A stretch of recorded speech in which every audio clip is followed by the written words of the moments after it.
유진님, 그 쓰레기를 고르면 어떻게 해야 돼요? 내 주변에 미인대회 출신부터 연예인, 인플루언서처럼 진짜 예쁜 여자들이 많거든? 근데 그 중에서 현명하고 지혜롭게 연애를 하는 애들은 또 따로 있어. 이 여자애들은 쓰레기 같은 남자를 귀신같이 거르고 좋은 남자만 탁 채가더라고. 그래서 내가 물어봤지. 내가 알려줄게. 쓰레기 남자 거르는 5가지. 첫 번째, 만난 지 얼마 되지도 않았는데 결혼 얘기 꺼낸다? 무조건 걸러야 돼. 왜 걸러야 돼요?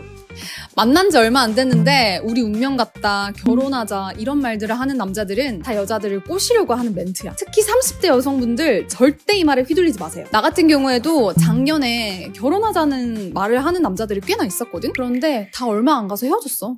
근데 진짜 결혼하고 싶어서 그런 걸 수도 있잖아요.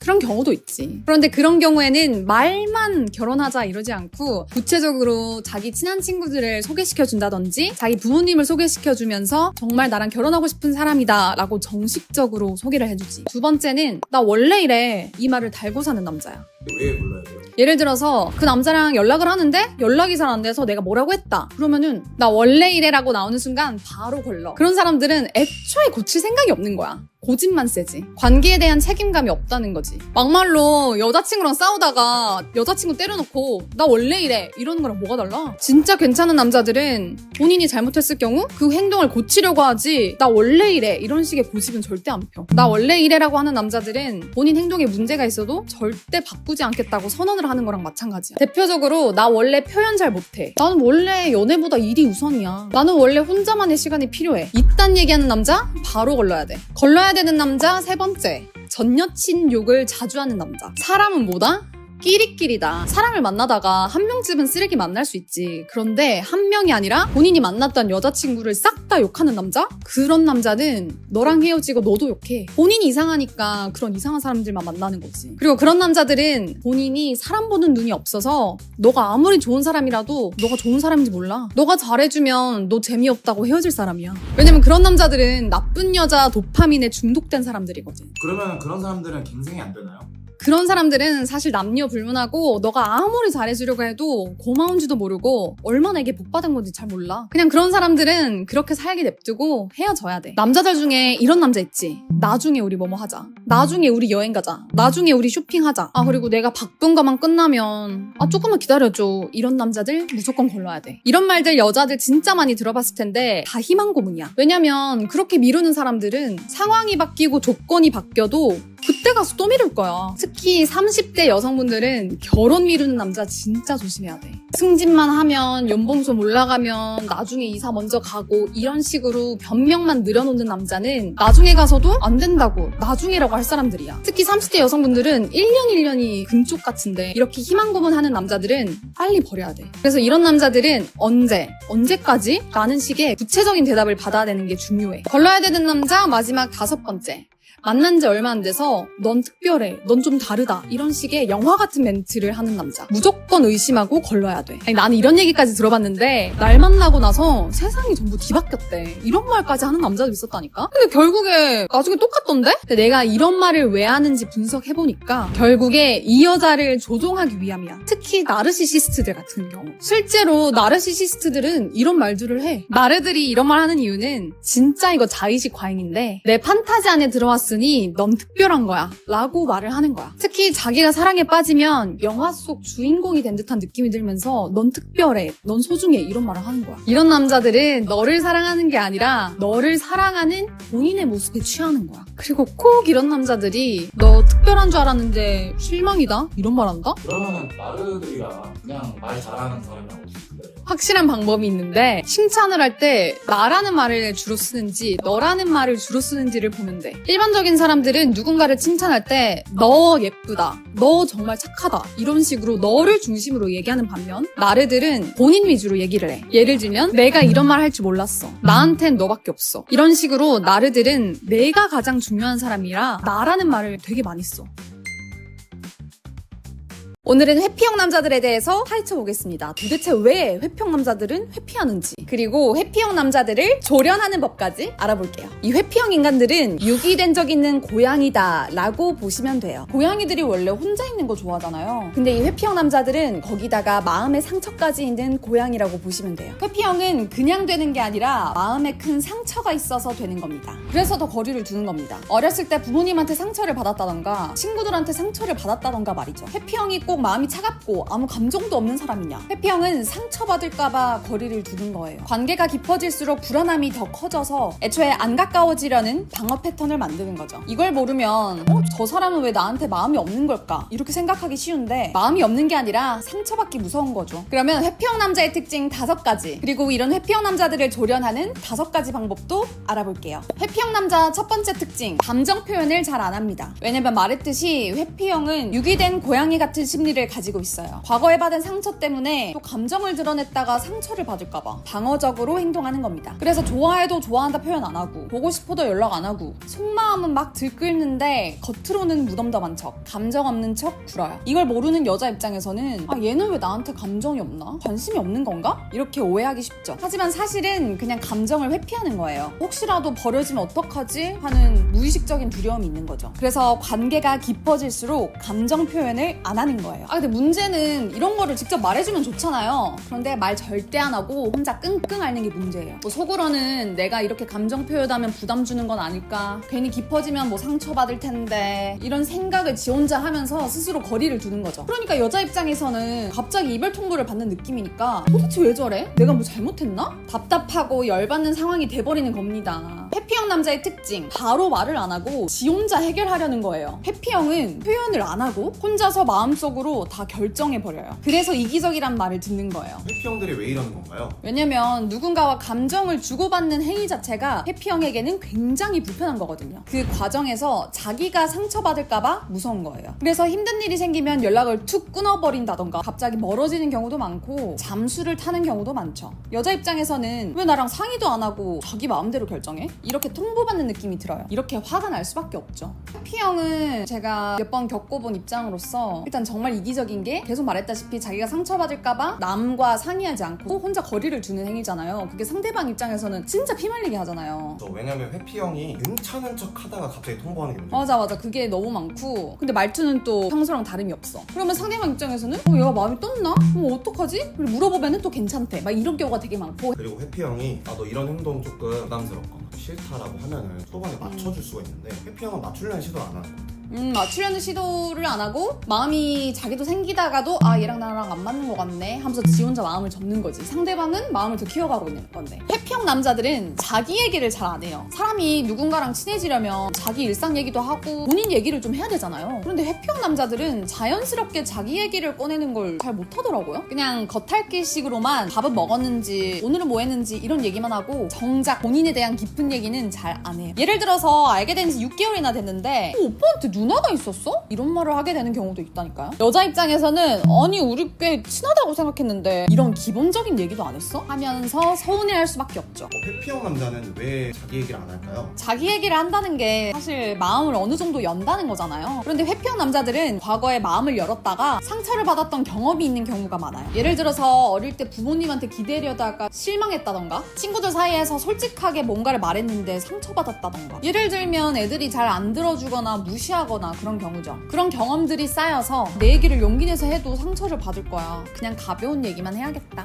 이렇게 스스로 감정의 벽을 세우게 되는 겁니다. 네 번째, 회피형 남자는 공감 능력이 떨어집니다. 회피형 남자들은 어렸을 때 상처받는 경우가 많아서 자기 감정을 쭉 억누르게 돼요. 내 감정을 표현해서 상처를 받느니 감정 자체를 없애는 게 낫거든요. 그래서 다른 사람들의 감정도 잘 못 느끼게 돼요. 그래서 여자분들이 힘들다고 해도 뭐 공감을 잘 못하는 거예요. 5번째 특징, 회피형은 사람들을 잘 못 믿어요. 나 혼자 우뚝 서야 되고 다른 사람들에게 도움을 청하면 안 된다, 다른 사람은 위험하다, 이런 믿음이 강해요. 그래서 사람들이 다가오면 이 사람 나 이용하려는 거 아니야? 이렇게 생각해요. 그래서 가까워지는 거를 무서워하는 겁니다. 네, 이렇게 회피형 특징 5가지 알아봤는데 이번에는 이런 회피형을 조련하는 법을 한번 알아볼게요. 회피형 남자 조련법, 강요를 하는 게 아니라 선택을 하게 해야 합니다. 왜냐면 회피형 남자들은 꼬아서 듣기 때문이에요. 예를 들어 여자친구 남자친구가 표현을 좀 잘해줬으면 좋겠어 라고 하는 상황이라고 할게요. 이 상황에서 오빠는 왜 표현 안 해? 라고 하면 회피형 남자들은 잠수를 타버릴 수가 있어요. 회피형들은 왜 이렇게 잠수를 타는 거예요? 아 진짜 웃긴 게 표현 좀 해달라 했다고 발작 버튼 눌린 것처럼 막 잠수 타는 게 진짜 웃기죠. 이게 왜 그러냐면 회피형 남자들 귀에는 이렇게 들리는 거예요. 뭐? 지금 내 방식이 틀렸다는 거야? 왜 나한테 안 맞는 걸 강요해? 이렇게 공격적으로 생각하는 거죠. 자존감이 낮으니까 이렇게 공격적으로 받아들이는 거예요. 회피형은 강요를 받는다는 느낌이 들면 무의식적으로 어렸을 때 막 강요당하고 무시당했던 그런 기억들이 다시 스멀스멀 올라와요. 표현을 못하면 내가 모자란 사람이 되는 건가? 이런 의심도 들면서 말이죠. 회피형 남자들은 이런 불편한 감정들을 소화할 능력이 없어요. 그래서 피하려고 하는 겁니다. 쥐들도 둥지에 몰리면 물잖아요. 그래서 내가 왜 그래야 되는데? 그 말 맞는 말이야? 이렇게 반격을 하기도 합니다. 그래서 보통 표현해달라 하면 회피형들은 뭘 굳이 말로 해야 아는 거야 하면서 짜증을 냅니다. 그러면은 요구 말고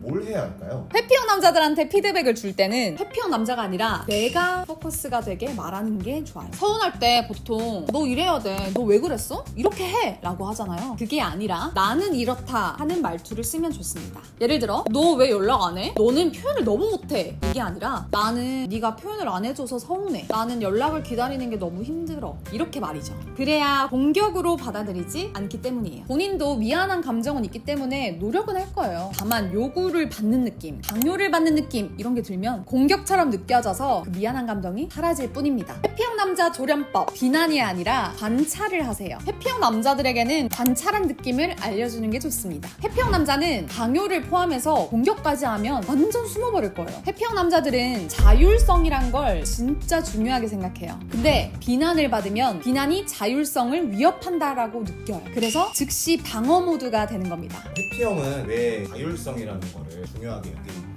회피형이 외로워하면서도 혼자 지내려고 하잖아요. 혼자 해결하려고 하고 막 거리 두려고 말이죠. 이게 되게 특이한 이유가 있는데 대부분의 사람들은 자존감을 여러 사람들과 있으면서 칭찬을 받는다던가 인정을 받는다던가 하면서 채우죠. 그런데 회피형은 나 스스로 무언가를 해결할 수 있다는 그 독립적이고 자율적인 느낌에서 자존감을 채우려고 해요. 그래서 언뜻 보면 회피형이 되게 자신감이 많고 남들 눈치도 안 보고 독립적으로 잘 지내는 것처럼 보이는 거예요. 그런데 이게 남들 시선을 신경 안 쓰는 게 아니라니까요. 상처를 안 받으려고 그냥 혼자만의 세계에 사는 거예요. 왜냐면 어렸을 때 인정받으려는 시도를 했을 때 인정을 받기는커녕 안 좋은 피드백만 왔었거든. 그래서 마치 자기가 인정 욕구가 없는 것처럼 행동하는 것뿐입니다. 근데 사실은 인정 욕구가 엄청 강하기 때문에 비난을 받으면 그 억눌렸던 인정 욕구가 데미지를 받는 거예요. 특히 자기 자존감을 만들어주는 그 근원인 자율성까지 침범당했다고 생각하면서 내가 만든 내 세계에 침범하다니 하면서 발작을 하는 겁니다. 그래서 회피형과 관계를 이어나가시려면 비난하면 안 됩니다. 회피형은 요즘 소홀한 것 같아 라는 말도 너한테 실망했어 라고 들리고 너는 감정 표현을 안 해 라는 말도 너는 감정이 없는 사람이야 라고 들려요. 그래서 관찰일지를 전해준다라고 생각하시면 편해요. 예를 들어 너는 감정을 숨기는 것처럼 보여서 좀 궁금해 이렇게 말이죠. 내가 본 느낌만 말함으로써 공격적으로 느껴지지 않는 게 포인트입니다. 회피형을 조련하는 방법, 말이 아니라 행동을 믿어야 합니다. 회피형들이 진짜 꼭 사귀자는 말은 안 하고 사귀는 사이처럼 굴거든요. 이렇게 말과 행동이 다른 걸 이중모션이라고 해요. 아마 회피형 많이 만나본 여자분들은 공감하실 거예요. 갑자기 잠수를 타서 이 남자랑 끝인가? 라고 생각했는데 막상 며칠 뒤에 뭐해라고 카톡하는 경우도 많습니다. 이게 다 자기 감정에 대한 확신이 부족하기 때문이에요. 그렇다면 이런 이중모션에는 어떻게 대응해야 할까요? 우리 무슨 사이야? 라고 확실하게 관계 정립을 요구하는 것은 절대 하면 안 됩니다. 아 근데 진짜 열받죠? 회피형들에게는 관계 정의보다 감정을 공유해달라는 게 좋아요. 나랑 사귈 거야? 라고 하기보다는 나한테 관심 있는지를 물어보는 거죠. 그리고 제일 짜증나는 이중모션이 그거거든요. 난 안 사귈 거야. 연락 자주 안 해도 괜찮지? 이런 말들을 굳이 열받게 한다는 거예요. 이거 그냥 자기 자신을 보호하려고 말하는 거거든요. 이런 경우는 어떻게 조련하면 좋을까요? 오케이인 척하고 선을 그어주는 겁니다. 지금 너는 그런 마음일 수 있어. 근데 나는 멀어지면 식는 편이야. 이렇게 이해해주는 모습을 겉으로는 선은 보여주면서 네가 그렇게 회피하면 관계 유지하기 힘들걸? 이런 메시지를 전해줘야 합니다. 그러면 회피형은 이해받는 느낌이 들어서 기분이 좋다가도 이 여자 만만치 않네? 라는 생각을 하게 될 겁니다. 회피형 조련법, 채찍이 아닌 방긋을 주는 거예요. 결국 회피형을 만나고 싶은 여자분들 있잖아요. 그분들이 원하는 건 회피형이 여러분한테 답장도 잘하고 표현도 잘하고 말도 잘 듣고 이런 거잖아요. 원하는 걸 얻기 위해선 채찍질이 아니라 당근을 줘야 합니다. 회피형들은 내가 어떤 표현을 해도 받아들여질까? 이런 고민이 있어요. 그래서 표현을 잘 못하는 건데 우리는 사람인지라 짜증나는 게 있으면 그 짜증나는 거에만 시선이 가거든요. 그러다 보니까 정작 가끔 회피형 남자가 잘했을 때 그 귀한 순간을 놓쳐버립니다. 회피형 남자들도 작더라도 가끔은 표현을 할 때가 있거든요. 그때 여자가 별 반응이 없으면 아니면 이걸로 부족해 라는 식으로 나오면 회피형 남자는 오히려 역시 표현 안 하는 게 낫네 라고 후퇴를 해버립니다. 똑똑하게 이 회피형 남자들을 조련하고 싶으면 작은 거라도 잘했을 때 칭찬을 하거나 좋다고 표현하는 게 좋습니다. 그러면 회피형 남자들은 이 여자는 표현을 해도 괜찮은 사람이구나, 내가 뭔가를 해주면 이 사람이 기뻐하는구나, 이렇게 자존감이 올라가면서 더 잘하게 될 거예요. 사실 회피형 만나려면 보살이 돼야 하거든요. 그래서 내가 못 받은 거에 대해서만 너무 생각하지 마시고 가끔가다 장점이 좀 보이면 거기에 집중해주세요. 그런 말이 있죠. 집중하는 부분이 커진다. 안 좋은 점에 집중하면 그게 더 커질 거고 좋은 점에 집중하면 그게 더 커질 거예요. 회피형 조련법, 장문 절대 보내지 마세요. 제가 회피형 남친 처음 사귈 때 20대 초중반이었던 것 같거든요. 제가 이제 분노 조절 장애 마냥 장문으로 막 쏟아본 적이 있는데 그때마다 결과가 안 좋았어요. 앞에서 제가 말한 비난, 강요, 채찍질 그거 다 제가 했죠. 회피형은 장문톡이 오면 그냥 그 자체로 스트레스를 엄청 받아요. 회피형은 말실수에 대한 두려움이 있거든요. 그래서 그거에 대해 다 잘 대답해야 된다라는 강박이 있어요. 그래서 보통 사람들은 그냥 대답하면 된다라고 생각하는 것도 말실수하면 안 되는데 하는 부담감 때문에 피해버리는 거예요. 그래서 차라리 오늘은 여기까지 얘기하고 그 나머지는 다음에 가서 얘기하자 라고 먼저 끊어주는 센스를 발휘해보세요. 회피형 입장에서는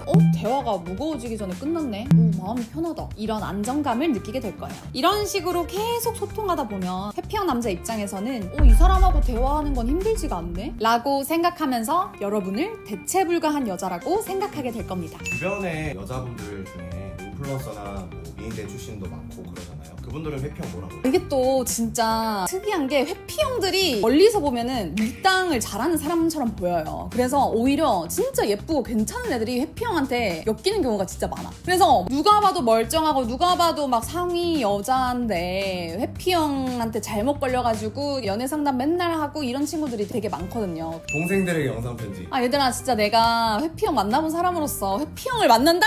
바로 도망가. 바로 도망쳐. 이 영상을 보는 지금 너가 정말 럭키야, 럭키. 근데 진짜 딜레마가, 저도 회피형을 만나봤는데 도파민이 너무 나와있긴 해요. 그리고 또 웃긴 얘기 하나 있는데 남자분들한테 인기 많은 여자들이 남자가 10명이 있으면은 10명이 다 좋아하는 그런 여자가 있다 쳐. 그런 여자들이 꼭 얘 나한테 안 넘어오네? 하는 그런 정복 심리가 드는 경우가 있어요. 예쁜 여성분들 중에. 근데 회피형은 다가오다가 도망가니까 뭐야 쟤 다른 남자들처럼 나한테 10번 안 찢네? 뭐야? 이러면서 회피형한테 더 자연스럽게 끌리는 그런 경우도 있어요. 근데 무조건 여자는 사랑받아야 되고 사랑받아야 마땅한 존재라는 그런 걸 많이 느꼈죠. 저도 별의별 연애를 다 겪어본 사람으로서 사실 사람은 끼리끼리 나의 연인은 나의 거울 막 이런 말 있잖아요. 내가 회피형한테 끌리고 쓰레기한테 끌린다? 그러면 아직 내가 미성숙하고 내가 아직 그 정도다. 지금 생각해보면 좀 도파민에 절여져 있고 재밌고 흥미로운 걸 추구하고 막 뭐 저 오빠 꼬시고 싶은데 왜 안 넘어오지? 막 이런 감정이 우러나오게끔 하는 그런 약간 쓰레기, 약간 회피형들에게 끌렸던 게 아닐까. 근데 성숙해지다 보면은 정말 나에게 온전한 사랑을 줄 수 있고 이게 사랑받는 거구나, 여자는 평생 사랑받아야 되구나를 느끼는 시점이 와요. 그렇게 되기까지 이런 영상도 많이 보면서 이론적인 공부도 하시고 연애 경험을 하면서 대여도 보고 울어도 보고 해야 되지 않나 싶습니다. 그리고 이론적인 공부도 많이 해. 저는 20대 때 진짜 화장실에서 세수하면서도 유명한 연애 유튜버들 다 틀어놓고 안 본 영상이 없을 정도로 이성적으로라도 이걸 집어넣으려고 계속 주입을 시켰어요. 그러면은 만나면서도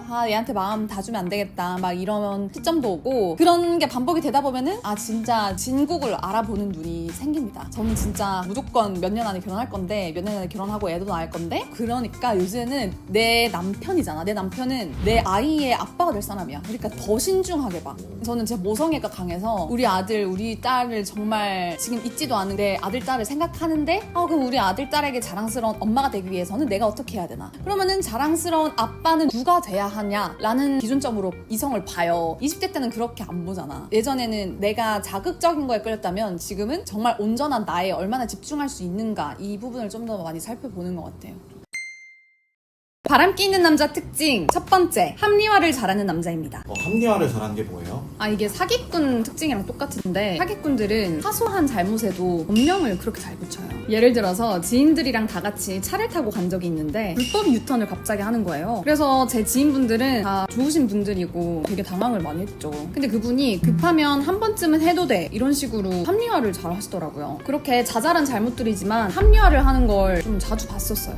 그런데 그분이 결국에 나중에는 불륜으로 소송에 휘말리더라고요. 그리고 그분이 인테리어 사업 하시는 분인데 사기죄로 고소당했다는 얘기도 들었어요. 이렇게 여러분 주변에 합리화를 잘하는 분들이 몇 명 계실 거예요. 사소한 규칙도 어기면서 능구렁이처럼 넘어가려는 남자들 말이죠. 이런 남자들이 결국 바람도 잘 핍니다. 이 정도쯤은, 이 정도야 괜찮아 라는 말을 잘하는 남자들은 여러분을 두고 바람 필 때도 똑같은 말을 할 거예요. 이런 사람들은 약간의 소시오패스기가 있기 때문에 다른 사람들에게 피해를 줘도 죄의식, 죄책감 같은 게 없거든요. 결국 바람 펴놓고 그땐 어쩔 수 없었다 이렇게 말한다던가, 나한테 서운하게 해서 그랬어 와 같은 말도 안 되는 적반하장으로 나올 거예요. 이 외에도 남 탓을 자주 하는 남자도 바람필 가능성이 굉장히 높습니다. 내가 지금 누구 때문에 기분이 안 좋느냐니, 내가 누구 때문에 일이 잘 안 풀리냐는 둥 남 탓을 하는 것도 결국 합리화를 하는 거거든요. 이 사람들이 무서운 게 본인이 잘못해놓고 자기 생각에는 본인의 잘못이 절대 아니에요. 꼭 본인은 고결하고 원인 제공한 누군가가 따로 있어요. 그게 바람필 때도 똑같습니다. 예를 들어서 술 기운 탓, 나를 꼬신 그 여자 탓, 이런 식으로 말이죠. 뭐 사회생활 하려면 어쩔 수 없었다느니 유흥주점 가고, 술게임 때문에 스킨십을 한 것이며 분위기 맞추려면 어쩔 수 없었다 같은 말들을 하는 거죠. 바람피는 남자 두 번째 유형입니다. 주인공병 걸린 남자들이 꼭 바람을 펴요. 솔직히 말해서 이건 좀 듣기 거북한데 싶을 수 있어요. 하지만 누군가는 알려줘야 하잖아요. 제가 알려드리겠습니다.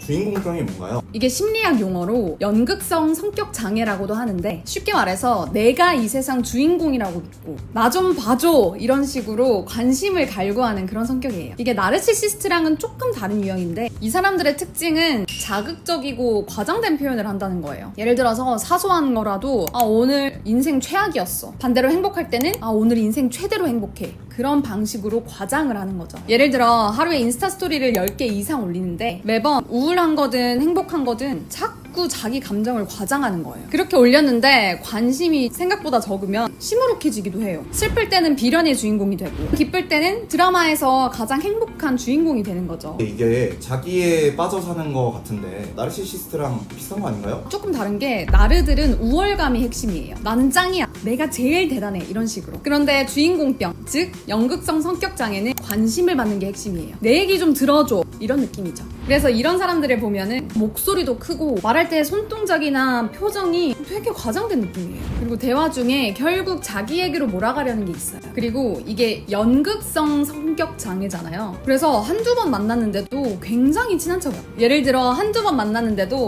너 없으면 안 될 것 같아, 이런 영화 같은 말들을 하는 거죠. 근데 왜 이런 사람들이 바람을 잘 피나요? 결국 이런 놈들은 관심받는 게 목적이잖아요. 그래서 한 명으로부터 오는 관심으로는 내 관종기가 채워지지 않아요. 그래서 내 여자친구가 좀 소홀한 것 같다 하면 바로 다른 여자들에게 DM을 돌리는 거죠. 주인공병 걸린 남자들은 관심이 빨리 식어요. 한번 관심을 받고 만족하면 새로운 관심을 갈구하거든요.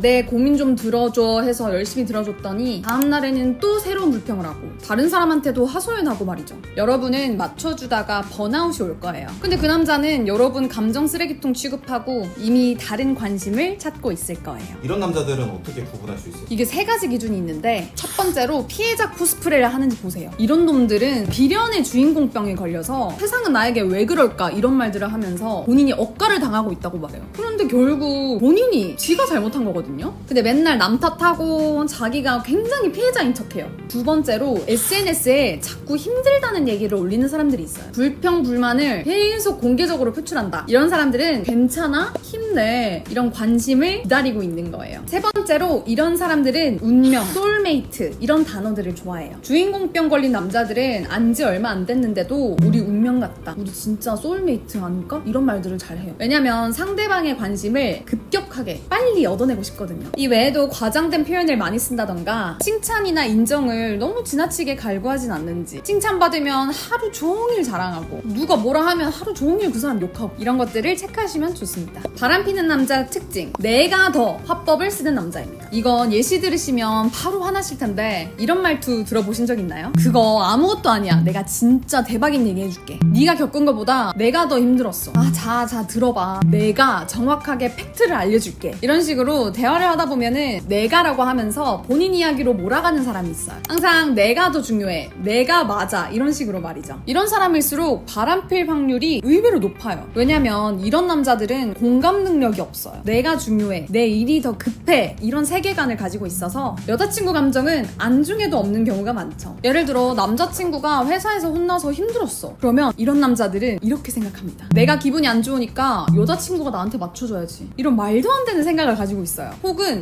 네가 연락 6시간 안 됐네? 그럼 나도 다른 여자 만나야지. 왜냐면 나도 감정 해소해야 될 거 아니야. 이런 식으로 내 문제를 크게 생각하는 사람일수록 바람필 확률이 높아요. 이런 식으로 MBTI T고 F고 나발이고 여자친구가 나 요즘 일 때문에 너무 스트레스야 이렇게 말했는데 야 그거 별거 아니야. 나 진짜 이번 달에 팀장한테 개 털렸다니까? 이런 식으로 말하는 남자는 바로 걸러야 돼요. 이런 남자들은 자기 욕구가 가장 중요하고 갈등이 생기면 절대 본인 잘못을 인정 안 하는 남자들이에요. 그렇게 여러분을 가스라이팅하고 결국 바람필 확률이 높을 거예요. 그러면은 리즈님 어떤 말투나 행동을 좀 조심해야 될까요? 이런 남자들 공통점이 있는데 무슨 일만 있으면 전에 내가 그랬지, 내가 맞다고 했지, 이런 식으로 자기가 맞았다는 걸 어떻게든 맞다는 걸 보여주려고 하거나 내 감정은 아무도 이해 못해, 내가 회사에서 제일 중요한데 그걸 모른다니까? 이런 식으로 자기에게 닥친 문제를 너무 과장되게 얘기하면 거르는 게 좋습니다. 바람피는 남자 특징, 술 마시면 180도 달라지는 남자입니다. 술을 좋아하는 모든 사람들이 다 바람을 피는 건 아니지만 술을 먹었는데 사람이 좀 변한다? 하면 조심하셔야 됩니다. 뭐 술 마시면 기억을 잃는다던가 폭력적으로 변한다던가 내 발로 기어 다닌다던가 하지도 않는 플러팅을 막 한다던가 적당히를 넘어서 너무 급격하게 변한다 싶으면 이런 남자는 경계하셔야 됩니다. 술이 들어가면 무슨 짓을 할지 예측이 안 되는 남자라면 당연히 바람필 확률도 높다는 거예요. 평소에 잘하고 평소에 착하고 이거 다 필요 없습니다. 아무리 평소에 여자친구만 바라봐도 술 들어가서 바람 피는 거면 결국 바람 피는 거잖아요. 근데 술을 자주 마시는 사람일수록 위험한 거 아세요? 술을 자주 마실수록 블랙아웃, 일명 필름이 끊기는 일이 많아진다는 연구 결과가 있습니다. 똑같이 술을 마셔도요. 그리고 술자리에서 사실 모든 역사가 다 이루어지잖아요. 여러분, 바람피는 남자의 애착 유형이 뭘까요? 불안형? 회피형? 바로 불안형입니다. 불안형이 정확히 뭘까요? 강아지로 치면 분리불안이 있는 강아지 있죠? 주변에 항상 자기를 돌봐줄 사람이 필요한 유형이에요. 계속 나 사랑해? 라고 물어보거나 관심을 계속 받으려고 하는 유형이죠. 왜 불안형이 바람을 많이 피나요? 애정을 갈구를 많이 하기 때문에 그 사람에게도 애정을 확인받고 싶고 다른 사람에게도 애정을 확인받고 싶고 애정 결핍이 있기 때문이죠. 이런 사람들은 혹시 얘가 나 버리면 어떡하지? 어쩌지? 이런 끊임없는 불안이 있어요. 그래서 여자친구가 있어도 항상 예비 후보를 만들려는 심리가 있어요. 모험을 들었나? 네가 나 찼어? 괜찮아, 나 얘 사귀면 돼. 이런 거죠. 이런 남자들은 여자친구가 없는 상태, 사랑받지 못하는 상태, 이걸 정말 못 견뎌요. 그래서 계속 환승할 수 있는 후보를 만들어 두려고 하는 거예요. 심리학 용어로는 현재 안식처를 하나 두고 또 예비보험을 들어놓는다고 해서 이중 방어 전략이라고 합니다. 이런 남자 구분하는 건 좀 쉬워요. 과도하게 애정을 확인받으려고 한다던가 연락 늦는 거에 너무 예민한다던가 의존적이거나 말이죠. 그런데 대부분 여자들이 모르는 의외의 구분법이 하나 있어요. 바로 지나치게 착하다는 거예요. 너무 바보같이 착한 남자들 조심하셔야 됩니다. 불안형 남자들은 사랑받고 관심받고 싶어서 과도하게 친절을 베푸는 경우도 있어. 자기의 욕구를 억누르고 상대방의 욕구를 충족시키면서 착한 수준을 넘어서 지나치게 자기 희생을 하고 너무 맞춰주기만 한다면 그 사람도 불안형일 확률이 높습니다. 이런 사람들은 어떻게 바람을 피는 걸까요? 이렇게 지나치게 착한 아이 컴플렉스인 마냥 착한 자아상을 만드는 남자들은 나중 가서 억누른 게 폭발하는 경우가 많습니다. 내가 이렇게까지 해줬는데 라고 하면서 억울한 마음과 보상 심리가 생겨서 바람을 피는 거죠. 나는 최선을 다했으니까 바람 펴도 돼. 권성징악처럼 네가 잘못했으니까 바람 필 거야 하면서 말입니다. 그래서 너무 나한테 희생한다 싶으면 마냥 착하다고 볼 게 아니라 보상 심리 때문에 하는 건 아닐까 하면서 의심해볼 필요가 있어요. 남자가 나를 좋아하는지 안 좋아하는지를 왜 알아요? 일단 여자들이 착각을 많이 하는 동물이라고 나는 생각을 해요. 보통 여자분들은 상대방이 날 좋아한다라는 걸 알게 되면은 그 남자에게 감정이입이 되는 경우가 많기 때문에 신호를 좀 정확히 판단하는 그런 잣대가 좀 있어야 되지 않을까. 슈디님은 뭐라고 생각하세요? 본인이 상처 안 받기 위해서 같아요. 남자 쪽에서는 그냥 어장관리거나 혹은 스킨십 하려고 행복감을 위해서 좋아하는 척하는데 여자가 나 좋아하네 라고 하면서 마음을 열어버리면 상처를 받고 그래서 알아요. 뭔가 나에 대한 마음이 올곧은지 뭔가 지조가 있는지 저도 그런 포인트를 좀 잘 파악하는 것 같아요. 특히 오늘 주제는 남자가 관심이 없을 때 하는 신호들인데 현대사회 바쁘잖아요. 안 될 남자한테 괜히 마음 쓰지 마시고 여러분을 좋아하고 여러분을 소중하게 대한 그런 남자랑 행복한 연애를 하기 위해서 남자들의 관심 없는 신호 꼭 알아야 돼요. 첫 번째로 남자가 여러분들을 즉흥적으로만 만나려고 한다? 그러면 관심이 없는 거예요. 남자가 여자를 좋아하면 즉흥적으로 만나려고 하지 않아요. 미리미리 다 계획하고 미리미리 일정을 다 잡지. 근데 남자들 중에 꼭 이런 사람이 있어요. 오늘 뭐 해? 지금 어디야? 잠깐 얼굴 볼래? 이렇게 즉흥적으로만 연락한다면 여러분이 2순위, 3순위일 가능성이 높아요. 남자들은 MBTI가 P든 J든 확실한 걸 좋아해요. 이 여자랑 만나고 싶으면 캘린더에 몇 월 며칠 누구랑 약속 이런 걸 적어놔야 안심이 되거든요. 그러다가 그 약속이 취소되면은 2순위, 3순위 여자들한테 지금 뭐해? 그날 볼까? 지금 볼까? 이런 문자 보내는 거예요. 나한테 먼저 보자 하네? 하고 좋아할 게 아니라 그런 남자들은 일단 걸러야 됩니다. 두 번째로 남자가 여러분과 썸을 오래 탄다? 그러면 그 남자는 여러분들을 그렇게 좋아하는 건 아닙니다. 제가 아는 여동생이 있는데 썸이 무려 6개월 동안이나 지속이 되는데 남자가 정식으로 사귀자는 말은 전혀 없고 대신 스킨십은 하는데 또 말은 그럴듯하게 달콤하게 한대요. 무슨 말을 한대요? 꼭 이런 남자들이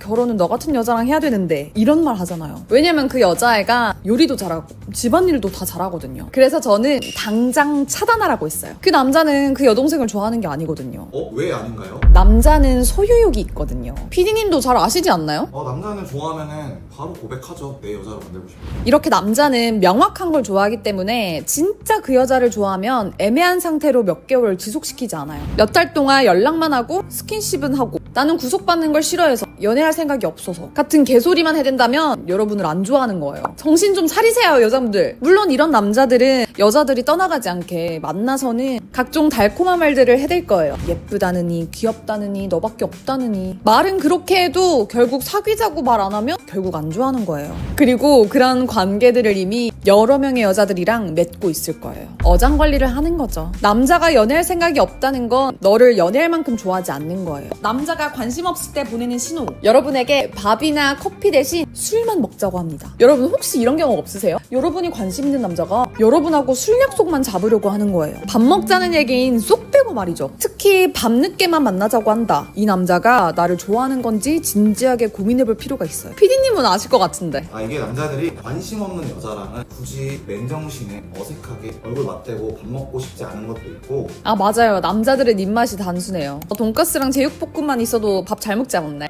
그쵸. 그럼에도 불구하고 그럴듯한 맛집에 데려가서 여러분을 사주려고 한다? 그러면 진짜 좋아하는 거예요. 적어도 여러분에게 잘 보이고 싶다는 거예요. 근데 나 질문 있어요. 첫 데이트 날 분위기 좋은 와인바 이런 데서 와인 한잔 하자 이거. 정성이 있는 거예요. 오히려 제가 생각하는 애매하게 관심 있는 남자들이 데려가는 술집은 소주?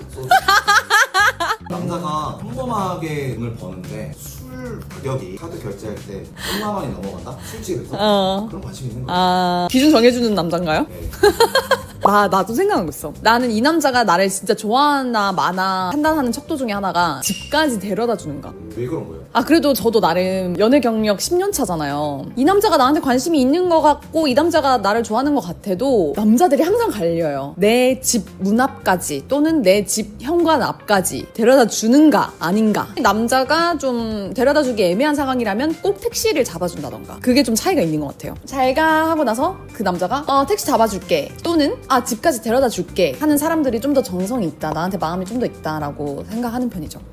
포인트가 그거 같아요. 내가 어장관리하면 할 수 없는 것들. 그쵸. 내가 5명이랑 연락하는데 5만 원씩만 써도 25만 원이잖아요. 남자들 약간 물론 돈이 엄청 많으면 모르겠지만 아껴야 된단 말이에요. 그래서 여러분이 이 남자가 나를 좋아하는 건지 아닌지 좀 헷갈린다. 남자가 술 먹자고 할 때 밥을 먹자고 한번 해보세요. 근데 그 말을 듣고 남자가 당황한다? 그러면은 그냥 여러분들 술 취하게 만들고 싶은 거예요. 이것과 비슷하게 남자들이 여러분을 낮에 보지 않으려고 한다? 이것도 관심이 좀 없는 거죠. 왜냐면 얘랑 낮에 봐서 뭐해? 이런 생각이 드는 거예요. 여러분과 스킨십만 하고 싶은 남자들은 밤에 술이 좀 취한 상태에서가 좀 더 쉽기 때문에 밤 시간에 보자고 연락이 올 거예요. 근데 남자가 진짜 낮에 봐도 괜찮다고 한다? 그건 그 남자가 여러분과 찐 데이트 하고 싶은 거예요. 네 번째, 남자가 여러분과 약속을 잡는데 자꾸 조건이 달린다? 그러면 관심이 없는 겁니다. 여러분과 약속을 딱 잡기보다는 좀 한가해지면 보자, 이번 일만 끝나면 보자, 여유로워지면 보자, 이런 식으로 조건부 약속을 하는 남자 관심이 없는 거예요. 제 주변 남자들만 봐도 진짜 좋아하는 여자들한테는 어떻게든 시간을 만들어서 만나는 편이에요. 잠을 줄여서도 만나요. 자꾸 뭐만 하면 보자는 식으로 말하면 여러분이 일을 하는 거다 친구 만나는 것보다 우선 순위가 아니라는 거예요. 좀 많이 바쁜 사람을 만나봤는데 그 사람이 저를 만나기 위해서 멀리서 한두 시간 보려고 짬을 내서 오는 그 모습을 보고 아 진짜 이 남자 나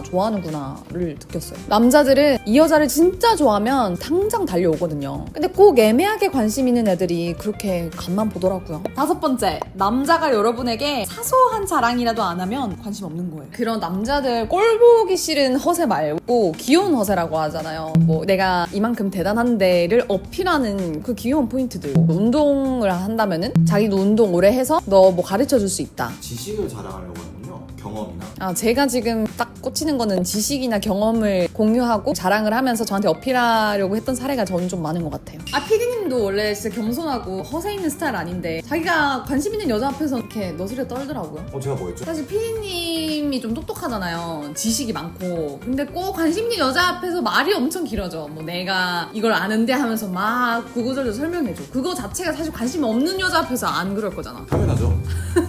이거 말고도 남자들은 관심 있는 여자 앞에서 은근슬쩍이라도 자기가 잘하는 거나 자기의 매력 포인트를 어필하려고 어떻게든 보여주려고 해요. 뭐 차자랑 집자랑처럼 1차원적으로 물질적인 거든 허세를 부리는 거든 자기가 뭘 잘하는지 회사에서 어떤 걸 하는지 능력을 자랑하게끔 돼 있어요. 근데 남자가 여러분 앞에서 그렇게 자랑하지 않는다? 그럼 관심이 없는 겁니다. 그냥 겸손한 거 아니냐 하고 생각할 수 있는데 겸손한 남자도 자기가 얼마나 진심인지 어떤 장점이 있는지 내가 뭘 알고 있는지 나 이 정도 되는 남자다 라는 어필은 하게 돼 있어요. 그게 남자로서의 성의예요. 그런 것도 안 한다면 그만큼 노력할 필요도 없다고 느끼는 거예요. 요즘에 다들 쇼츠만 보지 이렇게 긴 영상 다들 잘 안 보시잖아요. 긴 영상을 다 볼 만큼 집중력 좋으신 분들이 잘 없는데 여기까지 다 보신 분들은 진짜 대단하신 것 같아요. 제 주변에 진짜 성공한 사업가, 전문직 분들이 많은데 이런 분들은 도대체 어떤 여자를 좋아하는지 그리고 제 주변에 있는 미인대회 출신, 연예인, 인플루언서 분들은 어떻게 현명하게 연애를 하는지 다른 유튜브에서는 보지 못한 현실적인 연애 조언 제가 드릴게요. 아마 이 연애 유튜브를 끝까지 보시는 분들은 실제로 내가 주도적으로 연애를 하고 싶다 하시는 분들이 많을 거예요. 그런 정보들만 정리해 드릴 테니까 만약에 딱 일주일만 구독해 보시고 내용이 별로다 하면은 그때 가서 구독 취소하셔도 되니까 지금 바로 눌러주세요.